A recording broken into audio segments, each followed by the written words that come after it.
तो देखो अपन को क्या पढ़ना है, टेंसेस पढ़ने हैं, ठीक है। इंग्लिश ग्रामर में हम टेंसेस पढ़ रहे हैं। टेंसेस मेन तीन टाइप के होते हैं टेंसेस, प्रेजेंट, पास्ट और future. Present tense, past tense और फ्यूचर टेंस। सिंपल प्रेजेंट,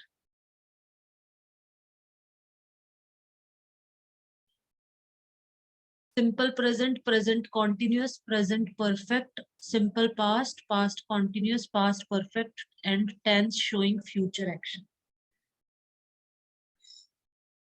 तो हम सारे टेंसेस पढ़ेंगे, ये सिर्फ थोड़े से नाम लिखे हैं यहाँ पे। टेंस होता है क्या है, सबसे पहले tense. Tense is an indicator of the form of a verb in correspondence to our concept of time. मतलब हमारी समय की अवधारणा के अनुरूप टेंस क्रिया की फॉर्म को इंगित करता है। टेंस किसकी फॉर्म को बताता है, क्रिया की फॉर्म को बताता है। जो वर्ब है ना, वर्ब की फॉर्म को मतलब एक तरह से बताता है। टेंस क्या होता है, टेंस का मतलब होता है काल। काल मतलब भविष्य काल, वर्तमान काल और भूतकाल। पास्ट टेंस को हम बोलते हैं भूतकाल, जो पास्ट हो चुका है, जो बीत चुका है। प्रेजेंट टेंस को हम बोलते हैं वर्तमान काल, जो चल रहा है अभी। और फ्यूचर टेंस को हम बोलते हैं भविष्य काल, जो आएगा। तो टेंस होते हैं तीन तरीके के।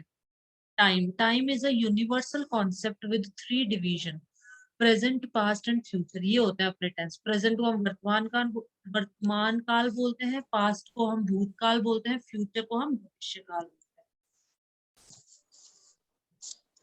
इसके अपन क्वेश्चंस भी करेंगे। पढ़ के एक टेंस पढ़ेंगे, फिर क्वेश्चन करेंगे, फिर एक टेंस पढ़ेंगे, क्वेश्चन करेंगे, ठीक है।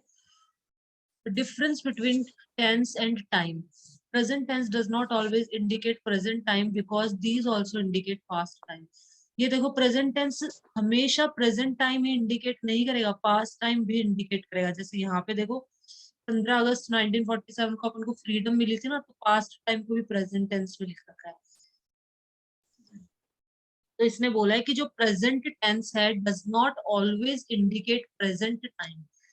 जो प्रेजेंट टेंस है वो हमेशा प्रेजेंट टाइम को ही सिर्फ इंडिकेट नहीं करेगा, because these also indicate past time. Past time को भी इंडिकेट कर सकता है, फ्यूचर टाइम को भी कर सकता है, एंड टाइमलेस स्टेट, किसी कोई स्टेट की टाइम नहीं दे रखा कि वो कब हुआ वो कार्य, उसको भी। और एक्शन, इस तरह के एक्शंस को भी रिप्रेजेंट करता है। In the same way past tense can indicate present time and future time. Past tense present और फ्यूचर दोनों को कर सकता है। Future forms can also indicate present time and past time. See example. मतलब ये बता रखे कि जरूरी नहीं है कि प्रेजेंट टेंस तो सिर्फ वो प्रेजेंट को ही इंडिकेट करेगा।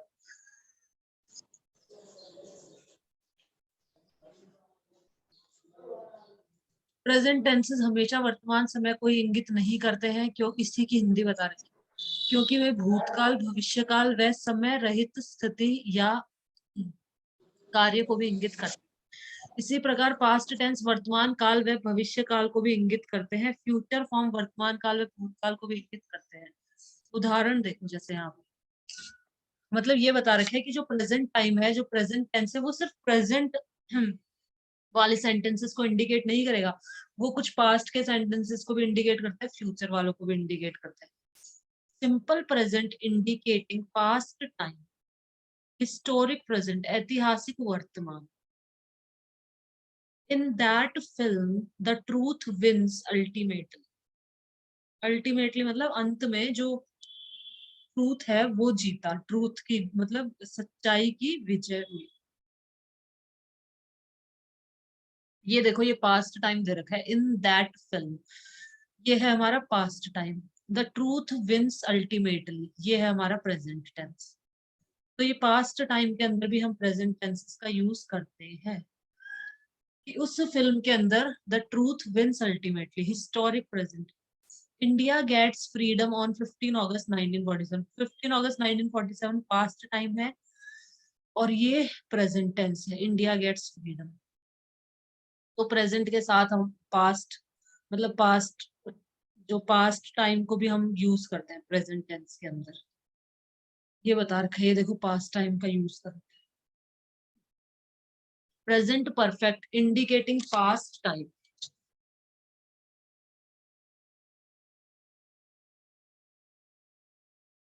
Present perfect indicating past time showing past possibility, भूतकाल की संभावना, पॉसिबिलिटीज मतलब होती है संभावना। ये देखो, the students have already revised their lesson, present perfect tense और ये past time. Our team may have won the championship, past possibility, present perfect का यूज किया। Simple present indicating future time. Planned action, नियोजित कार्य, ये आगे भी आ जाएगा वैसे सारा। जो प्लान्ड एक्शन होते हैं, नियोजित कार्य होते हैं, तो उनके अंदर भी हम सिंपल प्रेजेंट का यूज करते हैं। जैसे the president visits Pushkar next month, जो प्रेसिडेंट है वो पुष्कर विजिट करेंगे, पुष्कर देखेंगे नेक्स्ट मंथ, अगले महीने वो पुष्कर विजिट करेंगे। प्रेजेंट टेंस फ्यूचर टाइम, मतलब वो फ्यूचर में विजिट करेंगे, ठीक है, बट ये सिंपल प्रेजेंट का यूज करके लिखा गया है। प्लान्ड एक्शन जो कि फ्यूचर में होगा, बट उसको लिखा कैसे गया, सिंपल प्रेजेंट का यूज करके लिखा गया है। प्रेजेंट प्रोग्रेसिव मतलब present continuous indicating future time. Planned action going to happen shortly, कोई प्लान्ड एक्शन मतलब अपन ने प्लान कर रखा है और वो अभी होने वाला है, नियोजित कार्य जो होने ही वाला है। The CM is arriving Jodhpur tomorrow, कल सीएम जोधपुर आएंगे, प्रेजेंट प्रोग्रेस। तो इस तरह से यूज की, मतलब ये समझा रखा है ये पूरा, ये सारी चीजें वापस आ जाएंगी। अगर अभी नहीं भी आया तो कोई बात नहीं, ये आगे भी आएंगी सारी चीजें। मतलब ये समझा रखा है कि प्रेजेंट टेंस में सिर्फ प्रेजेंट का ही यूज नहीं किया जाएगा, पास्ट टाइम और फ्यूचर टाइम का भी यूज किया जाता है। ये समझाने के लिए ये सब बताया है। अभी अपन आगे चलते हैं, ये सारी चीजें वापस आएंगी अपनी लौट के अभी।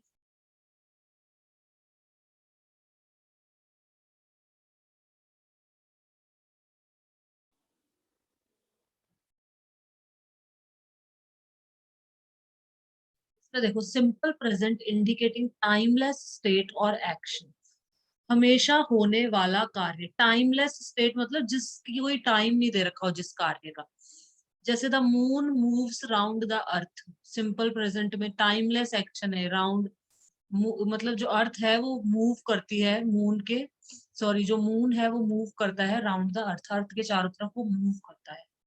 तो टाइमलेस एक्शन है, तो इनके लिए भी हम सिंपल प्रेजेंट का यूज करेंगे।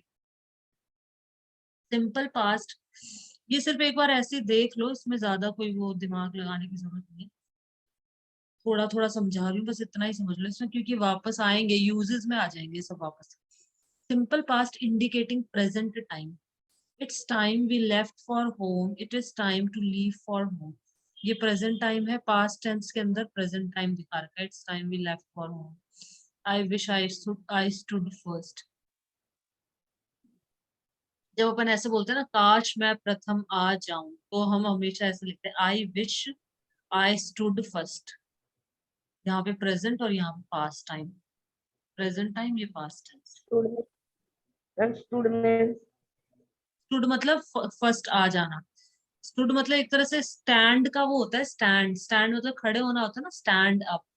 तो स्टैंड की फॉर्म है स्टैंड, स्टूड, स्टूड, स्टैंड की ही फॉर्म है स्टूड। तो मतलब फर्स्ट आने को भी हम बोलते हैं he stood first, I stood first, कि मैं प्रथम आ जाऊं, तो हम स्टूड वर्ड का यूज करते हैं। वैसे तो स्टैंड का मतलब होता है खड़े होना, खड़े हो जाओ, तो स्टैंड की ही ये फॉर्म है stood. Simple past indicating future time, she might come next Sunday. चलो ये सब छोड़ो, आगे चलते हैं अपन। चलो एक और पढ़ लेते हैं। Future time, she might come next Sunday, simple future indicating present time, future indicating past time. छोड़ो, यहाँ पे चलते हैं। ये इतने कोई इंपॉर्टेंट नहीं है, बस इतना ध्यान रखना है जो टेंस है वो तीन टाइप के होते हैं, present tense, past tense, future tense. Present मतलब जो अभी चल रहा है, पास्ट मतलब जो हो चुका है, फ्यूचर मतलब जो होगा, जो आगे होगा। अब फिर इनको भी चार चार में डिवाइड कर रखा है, प्रेजेंट टेंस को चार पार्ट्स में, पास्ट को भी चार में और फ्यूचर को भी चार में। फॉर्म्स ऑफ वर्ब्स, वर्ब की form, there are normally three forms of verb. Verb की तीन फॉर्म होती है, प्रेजेंट फॉर्म, पास्ट फॉर्म और पास्ट पार्टिसिपल। और हम ये भी कहते हैं फर्स्ट फॉर्म, सेकेंड फॉर्म और थर्ड फॉर्म ये भी कह सकते हैं। फर्स्ट फॉर्म इसे बेस फॉर्म कहते हैं। ये जो यहाँ पे दे रखे हैं सारी फर्स्ट फॉर्म, इन्हें बेस फॉर्म भी कहते हैं। यदि इसके अंत में एस जोड़ा जाता है तो इसे एस फॉर्म कहते हैं, और यदि इसके अंत में आईएनजी जोड़ा जाता है तो इसे आईएनजी फॉर्म या प्रेजेंट पार्टिसिपल फॉर्म कहते हैं। सेकेंड फॉर्म में पास्ट टेंस फॉर्म कहते हैं, थर्ड फॉर्म को पास्ट पार्टिसिपल कहते हैं। इतना सा ध्यान रखो, फर्स्ट फर्स्ट उसको फॉर्म को हम कहते हैं प्रेजेंट, सेकेंड फॉर्म को हम कहते हैं पास्ट, और थर्ड फॉर्म को हम कहते हैं पास्ट पार्टिसिपल। बस ये ध्यान रखना है। वर्ब की 3 फॉर्म्स होती है। Kinds of verbs, verb form की दृष्टि से वर्ब 2 प्रकार की होती है, वीक वर्ब्स और स्ट्रॉन्ग वर्ब्स। इनके पास्ट टेंस फॉर्म के अंत में डी ईडी टी होता है, जैसे सेव का सेव्ड हो गया, हेल्प का हेल्प्ड हो गया, सेंड का सेंट हो गया, ये वीक वर्ब्स होती हैं। स्ट्रॉन्ग वर्ब में ये आ जाएंगे। इन वर्ब की सेकेंड और थर्ड फॉर्म बनाने के लिए डी ईडी जोड़ने की आवश्यकता नहीं होती, जैसे गिव गेव गिवन। वीक के अंदर तो जैसे हमने ईडी ईडी लगा देते ना पीछे, और या फिर टी लगा देते, तो ये वीक वर्ब्स हो गए। स्ट्रॉन्ग वर्ब में जैसे गिव गेव गिवन अलग अलग है, ईडी लगाने से काम नहीं चलेगा, ये अलग अलग अलग है तीनों की तीनों। गिव मतलब देना, गिव गेव गिवन। एक अन्य प्रकार से भी वर्ब 2 प्रकार की होती है, रेगुलर वर्ब और इरेगुलर। रेगुलर वर्ब में क्या होता है, वे वर्ब जिनकी पास्ट टेंस फॉर्म वे पास्ट पार्टिसिपल फॉर्म में डी या ईडी जोड़ा जाता है। रेगुलर तो होती है जिसमें अपन ऐसे जोड़ देते हैं, ईडी ई ईडी ये सब जोड़ दिया, ये रेगुलर फॉर्म्स होती है। जैसे रेगुलर वर्ब फॉर्म ये दिखा रखी है, एक्सेप्ट एक्सेप्टेड एक्सेप्टेड, इस तरीके से। आगे चलते हैं नेक्स्ट पे, ये हो गया पेज। अच्छा ये दिखा रखी लिस्ट ऑफ रेगुलर वर्ब्स। जैसे एक्सेप्ट मतलब स्वीकार करना, एक्सेप्टेड एक्सेप्टेड। कंपनी मतलब साथ जाना, अकम्पनीड अकम्पनीड। अक्यूज ये फॉर्म्स है और ये पता होनी चाहिए, first form second form third form. Accuse मतलब किसी पे दोष लगाना, एक्यूज्ड एक्यूज्ड। अचीव मतलब कुछ प्राप्त करना या उपलब्ध करना, अचीव्ड अचीव्ड। एड्रेस मतलब भाषण देना या संबोधन करना, ठीक है, तो एड्रेस्ड एड्रेस्ड। अडहियर मतलब चिपकना, या फिर अडहियर मतलब पालना करना किसी भी चीज की, चिपकना, तो अडहियर्ड अडहियर्ड। तो ये लिस्ट ऑफ रेगुलर वर्ब्स दे रखे हैं, कुछ ये रेगुलर वर्ब्स हैं जिसमें हम ईडी ईडी लगाते हैं। ये देखो, ये वर्ब जिनके पास्ट टेंस फॉर्म व पास्ट पार्टिसिपल फॉर्म में डी या ईडी जोड़ा जाता है। पास्ट और ये पास्ट पार्टिसिपल हम डी या ईडी या फिर डी जोड़ देते हैं, किसी में डी जुड़ेगा, किसी इधर डी जुड़ रहा है, यहाँ भी डी ऐड हो रहा है, यहाँ ईडी हो रहा है, यहाँ यहाँ डी हो रहा है, यहाँ डी हो रहा है। तो इसमें डी और ईडी ऐड होता है रेगुलर वर्ब्स के अंदर। अब आगे चलते हैं।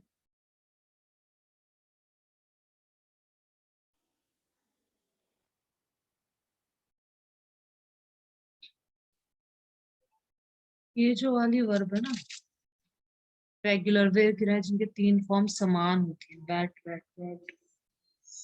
वे क्रिया जिनकी सेकंड थर्ड फॉर्म समान होती है, जिनकी तीनों फॉर्म अलग अलग होती है।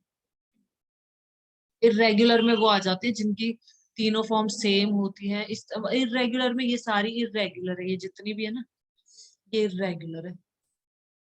वो अपन ने रेगुलर पढ़ी थी, ये सारी इरेगुलर जो इस तरह की होती है। तो का मतलब होता है बोना, बीच का बोना। तो सेकंड फॉर्म होती है इसकी सोड, थर्ड फॉर्म होती है सोन। बिगिन मतलब होता है आरंभ करना, बिगैन बिगन। याद रखने सारी काम आती है, सब की सब। ड्रिंक का ड्रैंक ड्रंक, ड्रिंक मतलब पीना। रिंग बजना या बजाना, रैंग रंग। Sing sang sung, sink sank sunk. Swim swam swum. Be की देख लो, बी मतलब होना होता है, इसकी वॉज वर। तो बी के अंदर इज आर एम हम तीनों मतलब बोल सकते हैं, ये तीनों बी फॉर्म्स है, इज एम और आर। तो इसकी सेकंड फॉर्म होती है वॉज वर, और थर्ड फॉर्म होती है लाई मतलब लेटना। लाई की सेकंड फॉर्म होती है, इसको ध्यान रखना सौरभ, ये इनमें बहुत वो आता है, इसको ध्यान रखना। लाई लाई मतलब लेटना, इसकी होगी ले और लेन। और बी की भी ध्यान रखो, इज एम आर की होती है, वॉज वर सेकंड फॉर्म होती है और बीन इनकी थर्ड फॉर्म होती है। Hide, hid, hidden, bite, bit, bitten, go, went, gone, drive, drove, driven, ride, rode, ridden, rise, rose, risen, write, wrote, written, arise, arose, arisen, wake, woke, woken, do, did, done, do की भी ध्यान रखो। Do हो गई first form, did हो गई second form और done हो गई थर्ड फॉर्म। एक बी की ध्यान रखो, इज एम आर तो ये फर्स्ट फॉर्म में आ जाते हैं, वॉज वर सेकंड में और बीन आ जाते हैं थर्ड फॉर्म में। लाए मतलब लेटना होता है, सेकंड फॉर्म होगी ले। प्रेजेंट टेंस फिर यहाँ से स्टार्ट है। Kinds of tenses, modern English में टेंस दो प्रकार के होते हैं, प्रेजेंट टेंस, पास्ट। इन टेंस के चार चार भेद है। अपने टोटल तीन टेंस है, present tense, past tense, future tense, तीनों पढ़ेंगे अपन, ठीक है। और इनके तीनों के चार चार टाइप, फोर टाइप्स के होते हैं। प्रेजेंट टेंस भी फोर टाइप का, पास्ट भी फोर टाइप का और फ्यूचर भी फोर टाइप का। इनडेफिनेट प्रेजेंट टेंस या कह लो सिंपल प्रेजेंट टेंस, कैसे भी कह लो। प्रेजेंट कॉन्टिन्यूअस टेंस कह लो या प्रेजेंट प्रोग्रेसिव टेंस कह लो, दोनों एक ही है। प्रेजेंट परफेक्ट टेंस थर्ड होता है, प्रेजेंट परफेक्ट कॉन्टिन्यूअस या प्रेजेंट परफेक्ट प्रोग्रेसिव। कॉन्टिन्यूअस को हम प्रोग्रेसिव भी कह देते हैं। कॉन्टिन्यूअस मतलब चल रहा है जो अपना काम, जारी है जो अपना काम, ठीक है। तो मतलब एक तरह से प्रोग्रेस हो रहा है, मतलब चल रहा है काम, बढ़ रहा है मतलब। There is no future tense in modern English. Modern J Thomson and A V Martin and future समय के एक वैकल्पिक प्रकार को व्यक्त करता है। फ्यूचर एक्शन को शो करने के लिए निम्न फॉर्म्स हैं: future simple, future continuous, future perfect, future perfect continuous plus present, be going form, will. तो अपन तो सारे पढ़ेंगे। आगे चलते हैं, प्रेजेंट टेंस पे आ जाते हैं। सबसे पहला होता है present tense. Simple present tense के बारे में पढ़ेंगे और फिर इसके हम क्वेश्चंस करेंगे, ठीक है। Simple present tense, affirmative sentence मतलब साधारण वाक्य। सेंटेंस की स्ट्रक्चर कैसी होती है? सबसे पहले सब्जेक्ट होता है, जैसे आई, सबसे पहले सब्जेक्ट होगा, फिर वर्ब होगा, मतलब रिटर्न, रिटर्न मतलब लौट, आई रिटर्न होम अर्ली। रिटर्न मतलब एक तरह से लौटना, वापस जाना, मैं घर मतलब जल्दी जा रहा हूँ। तो वर्ब यहाँ पे होगी रिटर्न। ऑब्जेक्ट हमारा हो गया होम। एडवर्ब मतलब क्रिया विशेष। देखो सौरभ, वर्ब क्या होती है? वर्ब का मतलब होता है क्रिया, कोई भी काम, उठना, बैठना, खेलना, कोई भी काम करना, किसी भी काम को हम बोलते हैं क्रिया, हम बोलते हैं वर्ब। हिंदी में बोलते हैं क्रिया और इंग्लिश में बोलते हैं वर्ब, किसी भी काम। तो यहाँ रिटर्न क्या है? हमारा वर्ब है। ये जो हमने पढ़ी है ना ऊपर, ये सारी वर्ब है, ये सब वर्ब है। ये फर्स्ट फॉर्म वर्ब की सेकंड फॉर्म, ये थर्ड फॉर्म, ये सब वर्ब है हमारी। तो एडवर्ब क्या होता है? एडवर्ब मतलब क्रिया विशेषण, मतलब जो क्रिया की विशेषता बताए। मतलब वो घर गया, रिटर्न अर्ली, वो घर गया, कैसे गया? जल्दी गया वो घर। तो ये हमारा क्या हो गया? एडवर्ब हो गया। ये किसके बारे में बता रहा है? इसके बारे में बता रहे हैं, वर्ब के बारे में। जैसे आई वॉक स्लोली, अगर मैं लिखूं आई वॉक स्लोली, तो इसके अंदर वॉक तो हो गया मेरा वर्ब। लिख के बता देती हूँ, लिख देती हूँ मैं यहाँ पे स्क्रीन पे। जैसे I walk, I walk slowly,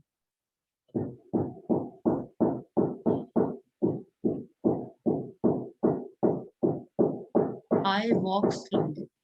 इसमें आई तो हमारा हो गया सब्जेक्ट, ठीक है, ये तो है मेरा सब्जेक्ट। वॉक मेरा हो गया वर्ब।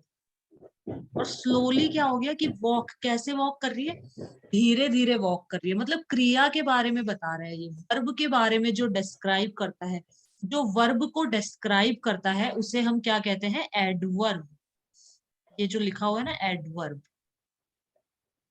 जो वर्ब को डिस्क्राइब करता है, जो वर्ब को डिस्क्राइब करे कि जो काम है वो कैसे हो रहा है, तो वो होता है एडवर्ब, ठीक है। अब ये भी ध्यान रखना है कि एडवर्ब सिर्फ वर्ब को डिस्क्राइब नहीं करता है। एडवर्ब वर्ब को तो डिस्क्राइब करता ही करता है, ये क्या करता है? बाकी कोई और एडजेक्टिव हो अगर यहाँ पे कोई, तो उसको भी ये डिस्क्राइब करेगा एडवर्ब। एग्जाम्पल देती हूँ मैं, रुको। जैसे देखो, जैसे हम लिखते हैं she is very beautiful, she is very beautiful.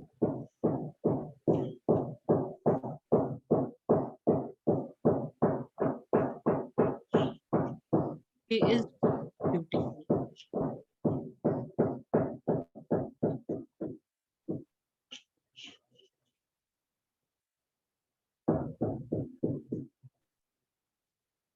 She is very beautiful. ठीक है, तो इसके अंदर क्या हो जाएगा, इसमें शी क्या है सौरभ यहाँ पे? शी बताओ, शी क्या है?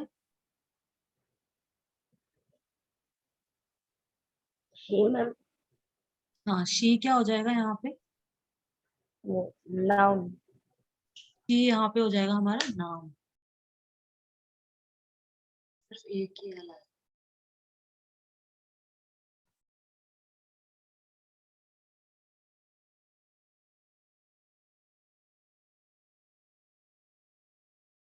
ब्यूटीफुल में हमारा एक ही एल आता है यहाँ पे, ठीक है, एक।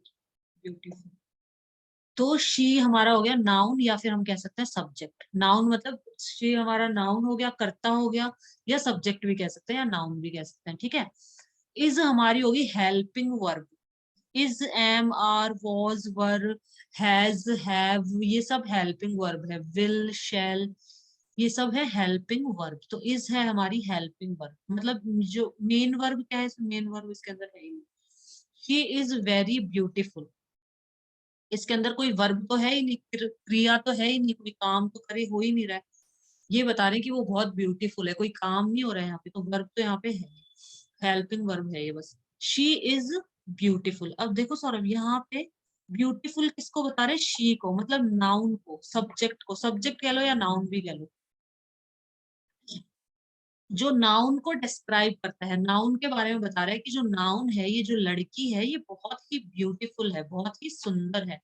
तो इसमें ब्यूटीफुल क्या हो जाएगा? ब्यूटीफुल हमारा हो जाएगा एडजेक्टिव। एडजेक्टिव, ठीक है ना, ब्यूटीफुल हमारा हो गया एडजेक्टिव। एडवर्ब और एडजेक्टिव में मैं बता रही हूँ तुमको डिफरेंस। सॉरी, ये नाउन नहीं है, ये तो प्रोनाउन है ना। नाउन तो नाम आता तब होता नाउन, ये प्रोनाउन है हमारा, प्रोनाउन। ये हमारा प्रोनाउन है। तो ब्यूटीफुल क्या हो गया सौरभ? यहाँ पे एडजेक्टिव हो गया। अब मुझे ये बताओ सौरभ, ब्यूटीफुल हमारा एडजेक्ट, बस इतना ही लेते थे, ए डी जे। तो ब्यूटीफुल है एडजेक्टिव, क्योंकि ये प्रोनाउन के बारे में बता रहा है।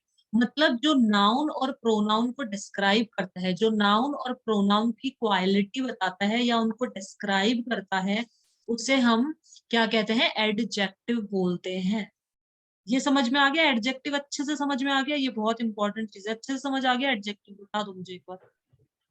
यस मैम, जिस भी चीज का बारे में बताता है कि ये कैसे चल रहा है, कि ये क्या कर रहा है। हाँ, मतलब किसी के बारे में बताना, मतलब नाउन या प्रोनाउन को डिस्क्राइब करना। विशेषता, उसकी विशेषता विशेषता, बताना। हाँ, नाउन या प्रोनाउन की विशेषता बताना। ठीक है, सिर्फ नाउन और प्रोनाउन की, वर्ब की नहीं। एडजेक्टिव सिर्फ नाउन और प्रोनाउन की विशेषता बताता है। ठीक है, जो एडजेक्टिव है वो नाउन और प्रोनाउन को डिस्क्राइब करता है, या उनकी क्वालिटी बताता है, या उनकी विशेषता, कुछ भी कह लो। डिस्क्राइब करता है उनको, या उनकी क्वालिटी बताता है, या उनकी विशेषता बताता है। जो नाउन और प्रोनाउन की क्वालिटीज को बताए या उनको डिस्क्राइब करे, उसको हम कहते हैं एडजेक्टिव। अब ये वेरी क्या है यहाँ पे, ये बताओ मुझे। वेरी क्या है यहाँ पे? ये जो एडजेक्टिव को भी डिस्क्राइब कर रहा है। अब ये क्या है? एडजेक्ट, ये एडजेक्टिव है beautiful. She is very beautiful. Beautiful के लिए बता रहे कि वेरी ब्यूटीफुल, की बहुत सुंदर है। मतलब ब्यूटीफुल को भी थोड़ा और ऐड कर दिया ब्यूटीफुल के अंदर अपन ने, वेरी, मतलब ब्यूटीफुल को एक तरह से वो कर रहा है, ब्यूटीफुल को ये बता रहा है कितना कि है। कितना ब्यूटीफुल है, बहुत ब्यूटीफुल है। तो ये क्या हो जाएगा सौरभ हमारा? ये हमारा हो जाएगा एडवर्ब। एडवर्ब, ये ऊपर वाला, ये एडवर्ब है ना, जो वर्ब की बताता है, ये भी हमारा एडवर्ब होता है। इसका मतलब एडवर्ब क्या होता है? वी लगा देती हूँ। इसका मतलब,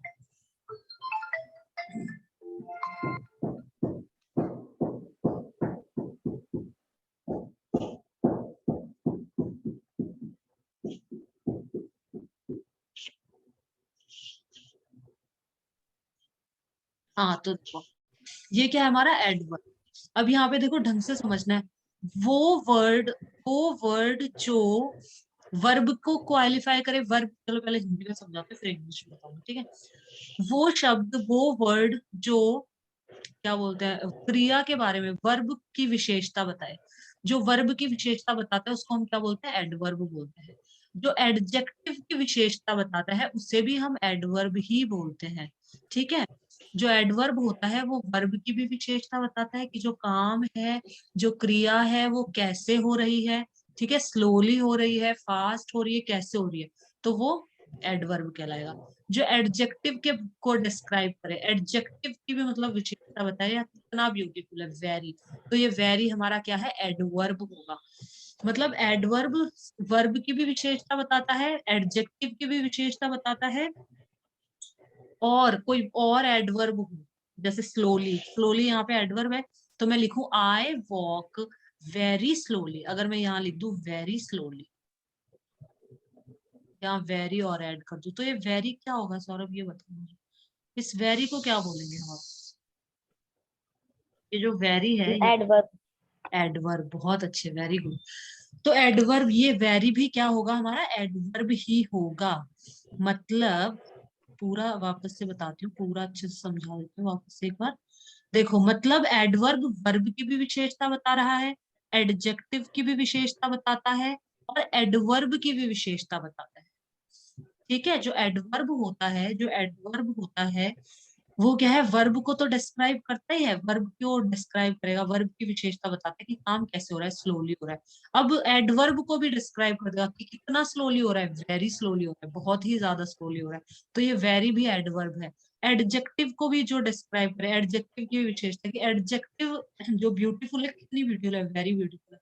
तो जो हमारा एडवर्ब होता है वो वर्ब की विशेषता भी बताता है, एडजेक्टिव की भी बताता है, और एडवर्ब उसको भी मतलब डिस्क्राइब करता है। जो वर्ब एडवर्ब होता है वो वर्ब को, ये ध्यान रखो यहाँ लिख देते हैं, जो एडवर्ब होता है वो वर्ब को, एडवर्ब को, इन सबको डिस्क्राइब करता है, और एडजेक्टिव को, एडवर्ब वर्ब को भी करेगा, एडजेक्टिव को भी करेगा, और कोई कोई एडवर्ब है तो उसको भी डिस्क्राइब कर दो, तीनों। और जो एडजेक्टिव है वो हमारा सिर्फ नाउन और प्रोनाउन की विशेषता बताता है, ठीक है। मैं इसको मिटा दूं,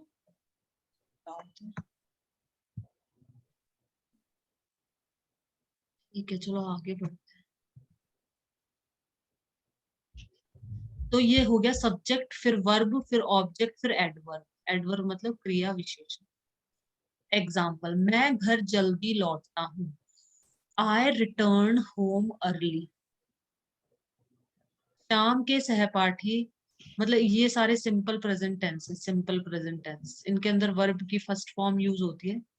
Shyam's classmates look at him with respect.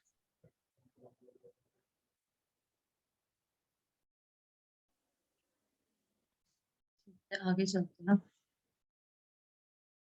रब कर दीजिए।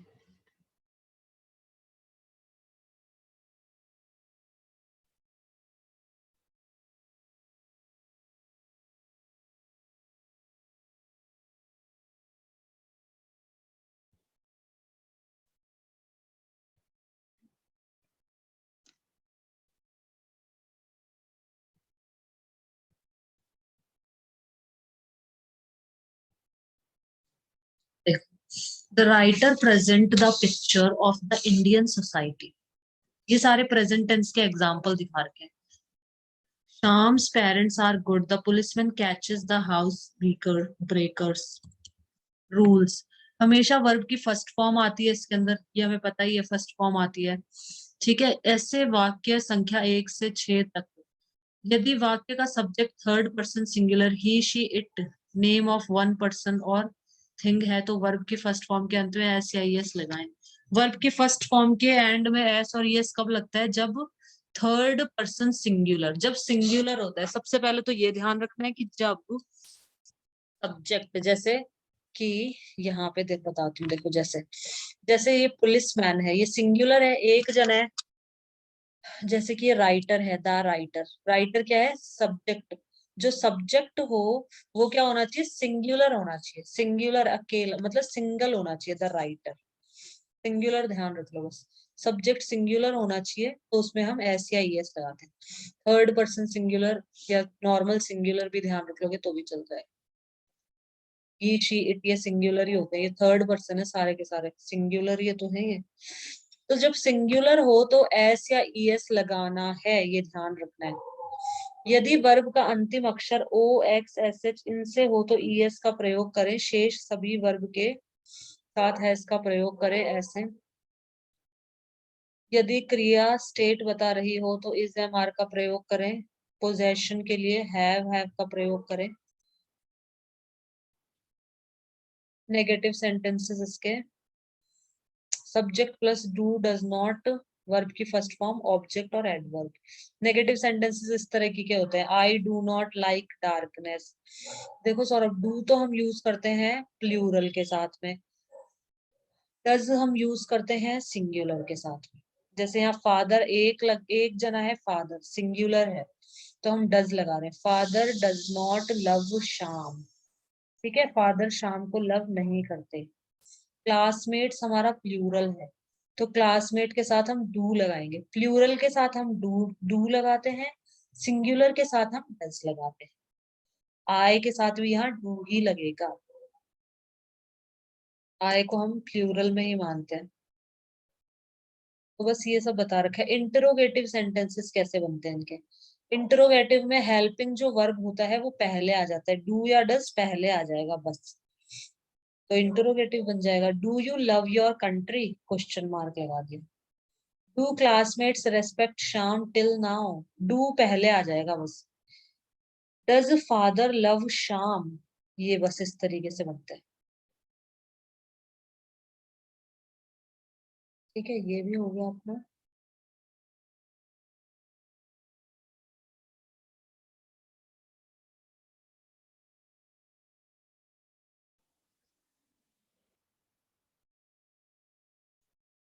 ये देखो इसके अंदर interrogative with W H words, तो डब्ल्यू एच शब्द से आरंभ होने वाले प्रश्नवाचक वाक्य, तो ये इसमें डब्ल्यू एच पहले लगा दो फिर हेल्पिंग वर्ब लगा दो, ठीक है। जैसे कि example, what do you want, W H से स्टार्ट होने वाला, व्हाट मतलब क्या, विच मतलब कौन सा, हु मतलब कौन, हुज मतलब किसका, हु मतलब किससे, वाई मतलब क्यों, व्हेन मतलब कब, वेयर मतलब कहाँ, हाउ मतलब कैसे। तो व्हाट डू यू वांट, विच ये पहले लगा दो बस, which book does she need now, who wants failures in life, जीवन में असफलताएं कौन चाहता है। तो ये नोट दे रखा है, सकारात्मक सूचना वाले प्रश्नवाचक वाक्य में हु के पश्चात हेल्पिंग वर्ब का यूज नहीं होता है। Whose guidance do you need now? Which way whose के पश्चात सारे नाउन का यूज होगा। Whom do you want to meet? ये सब पहले लग जाएंगे, बस इतना सा ध्यान रखना है। डज का यूज करें, सेंटेंस के एंड में साइन इंटरोगेशन का यूज करें, वर्ब के फर्स्ट फॉर्म का यूज।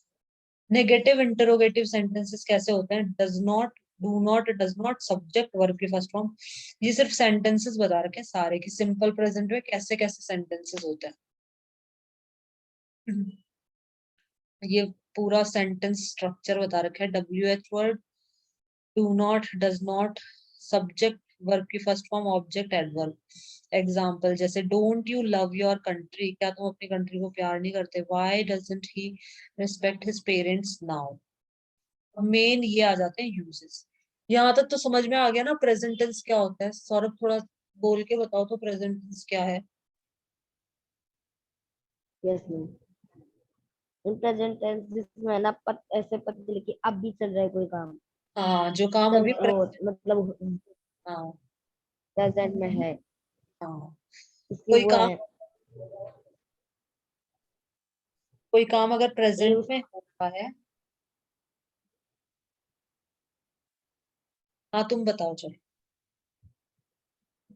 वो उसके है ना पार्ट्स होते हैं, जैसे प्रेजेंट इंडेफिनिट जिसमें है ना ये जो काम है ना रोज करता है, जैसे मैं हमेशा ये काम करता हूँ, इससे काम है ना हमेशा करते हैं जो भी उससे उससे होता है। और जो एक आता है कंटिन्यूअस, जिसमें है ना काम कर रहा है। प्रेजेंट कंटिन्यूअस में पता चलता है कि है ना वो प्रेजेंट में काम कर रहा है, अभी कर रहा है। ठीक है, अभी होता अपन ने था। सिर्फ पढ़ा है, अभी हमने सिर्फ पढ़ा है प्रेजेंट, सिंपल प्रेजेंट टेंस पढ़ा है, मतलब अपन ने पढ़ा है simple indefinite tense. Simple indefinite tense के रूल बताओ मेरे को, सिंपल इनडेफिनिट टेंस के रूल बताओ सिर्फ। जो सिंपल इंडेफिनिट टेंस होते हैं ना, मतलब कैसे होते हैं, उसमें वर्ब की फर्स्ट फॉर्म यूज करते हैं और डू और डस का यूज करते हैं, ये ध्यान रखना है, ठीक है। सिंपल प्रेजेंट में हम वर्ब की फर्स्ट फॉर्म यूज करते हैं और डू डस का यूज करते हैं क्वेश्चन मार्क या इंटरोगेटिव बनाने के लिए। ये यूजेस अपन कल पढ़ेंगे, ये बहुत इंपॉर्टेंट है, सबसे मेन ये यूजेस। ये तो सबको ही पता है कि प्रेजेंट टेंस क्या होता है, ये तो पता ही रहता है सभी को। अब इसके यूजेस क्या होते हैं, इसके यूजेस के अकॉर्डिंग फिर जो क्वेश्चन होंगे ना वो करेंगे अपन। ठीक है, तो यूजेस इंपॉर्टेंट है, यूजेस अपन कल करेंगे, यूजेस हम पढ़ेंगे कल।